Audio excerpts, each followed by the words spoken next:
Fala galerinha mais ativa da internet, tudo na vibe correta? Que bom, eu sou o Vitor BJ e esse é o vlog da Escola Sabatina Jovem. Um vlog para quem quer estudar a Bíblia de uma maneira suave na nave. Nossa,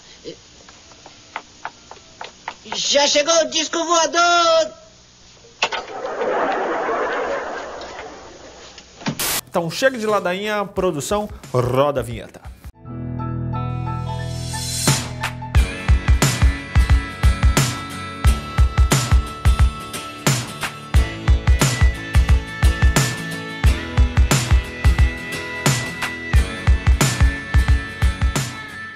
A gente vai passar os próximos 3 meses estudando o tema da justificação pela fé. Sim. Abraão, Jesus, Lutero mostram que esse tema é mais do que importante para nós nos dias de hoje. Definitivamente isso é coisa que vale a pena ver de novo, sim. Vale a pena ver de novo. A igreja primitiva era feita principalmente de judeus, que jamais pensavam que, aceitando Jesus, o Messias judeus, estariam se afastando da fé de seus pais ou de alguma das promessas da aliança que Deus tinha feito para o seu povo. E eles estavam certos. O problema é que para os judeus cristãos, os gentios tinham que se tornar judeus antes de aceitar a Cristo. Eita, que bobagem. E olha que eles faziam bullying espiritual para quem fugisse dessa regra. Eu disse regra? Das regras! Muitas regras. Hebreus 8,6 é uma resposta e lá é dito assim. Agora, porém, o ministério que Jesus recebeu é superior ao deles, assim como também a aliança da qual ele é mediador é superior à antiga, sendo baseada assim em promessas superiores. Provavelmente a maior diferença entre a religião do Antigo Testamento e a do Novo é o fato de que com a vinda de Jesus foi trazido perdão, nova chance, vida, salvação e libertação.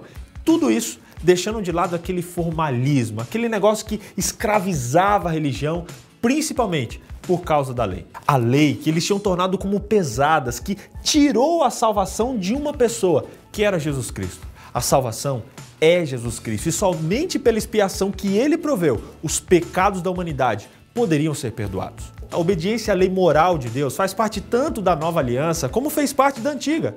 Na real, inclusive a aliança é uma só, atravessando 2 momentos da história, tipo uma aliança só, mas com um upgrade bem bacana que nem por isso a descaracterizou.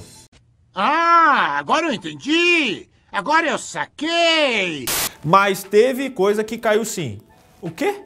Todo o conjunto de leis, rituais, de cerimônias características dos israelitas que apontavam para o Messias, para sua morte, para o seu ministério como sumo sacerdote, tudo isso não fazia mais sentido de ser seguido agora que Jesus Cristo tinha cumprido tudo isso.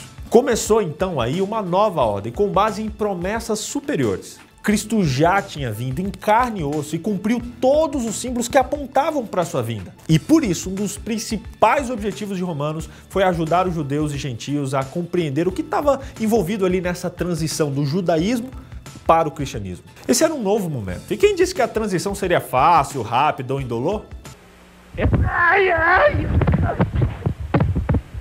A verdade é que muitos judeus que tinham aceitado Jesus ainda não estavam preparados para as grandes mudanças que estavam por vir. Eles eram muito apegados às leis, mas muito mesmo. E para a galera que é viciada em tópicos, dá até para classificar as leis do Antigo Testamento em algumas categorias. Em primeiro lugar, a lei moral, que é resumida pelos 10 mandamentos.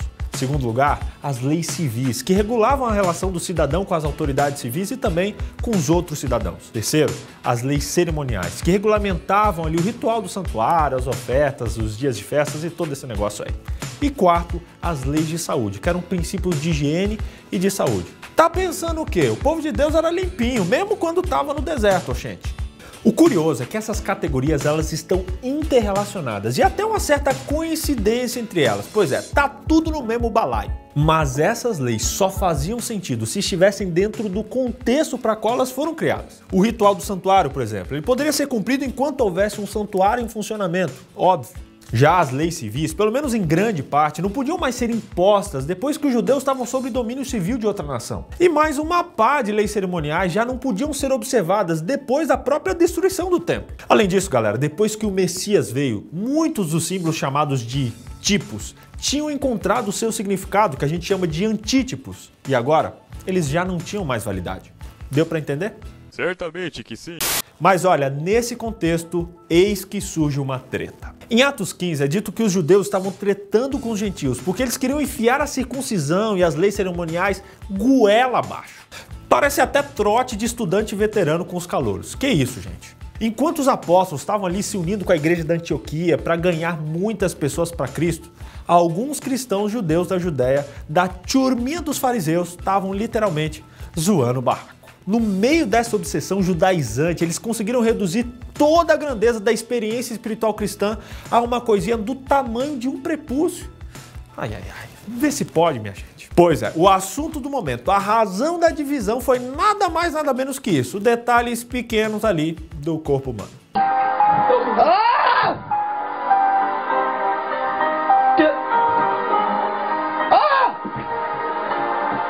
Além disso, para piorar a situação, muitos dos que tinham se convertido insistiam em que as leis cerimoniais judaicas deveriam ser incorporadas à religião cristã. E o verso 29 fala da decisão de um concílio que foi contrária à opinião dos judaizantes, que, convenhamos, era um porre. Mas os versos 20 e 29 deixam bem claro que esse concílio não tinha virado várzea, não. Os gentios também tinham que fazer uma forcinha pelos judeus. Penso que devemos escrever a eles uma carta, dizendo que não comam carne que foram oferecidas a ídolos, que não pratiquem a imoralidade sexual, que não comam carne de nenhum animal que foi estrangulado e que não comam sangue.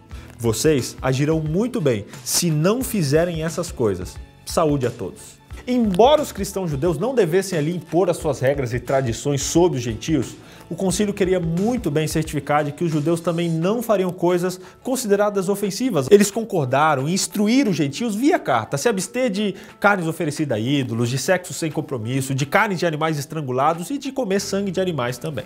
Os novos conversos tinham que colaborar também, né? Your Mac friend, Brent Rambo.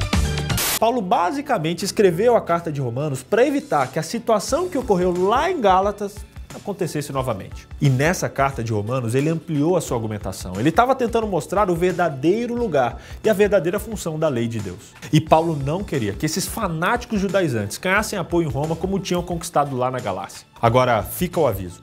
Jamais pense que Paulo era um moderninho arrogante que queria banir os mandamentos de Deus. Nada disso. Nas próximas lições, a gente vai ver que ele não era um abolicionista da lei, não. Ele somente queria libertar o povo das crendices que atrapalhavam a observância correta da lei e da vida cristã equilibrada. Enfim, chega de falação por hoje. A gente ainda tem muito que aprender nessa temporada e as próximas lições prometem. Então temos um encontro marcado semana que vem. Dá uma olhadinha nesses vídeos, se inscreve no canal, aperta o sininho e manda para os seus amigos, beleza? Um abraço, até semana que vem. Tchau!